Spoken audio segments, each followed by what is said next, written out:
Wala, sana makita. May mga damo-damo pa naman dito.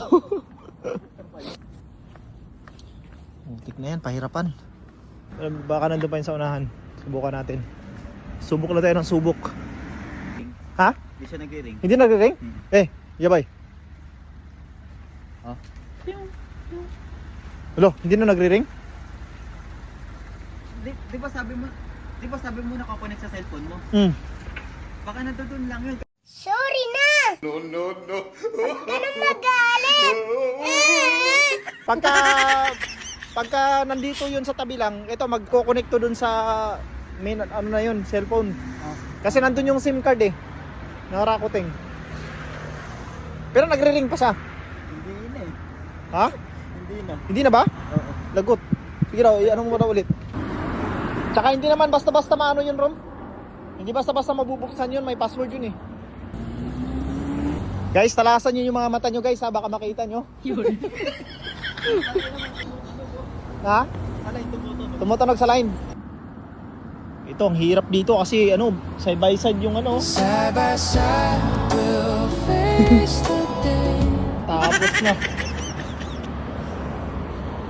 Baka ba't namalbog yun eh. Kaya nga eh, yun nga din yung iniisip ko, baka tumalbog sa ilalim eh.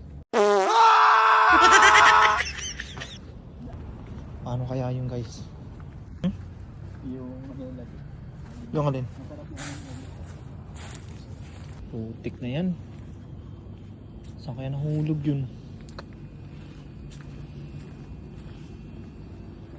Kasi pag nagre-ring, naririnig na natin no. Sa messenger na ulit, Rom. messenger wala. Hindi siya tumutunog? Wala, sana makita. May mga damo-damo pa naman dito.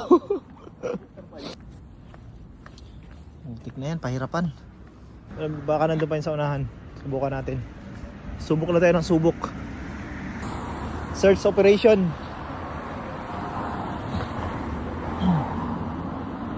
Tapos doon na suksok no. Malapit na kami sa company. So ito na yung last ano namin. Pag hindi talaga namin makita dito sa street na to, wala nang pag-asa na baka may nakakita na nun. Kaya kailangan ko nang mag-report sa police. Nakakainis naman no. Wala talaga.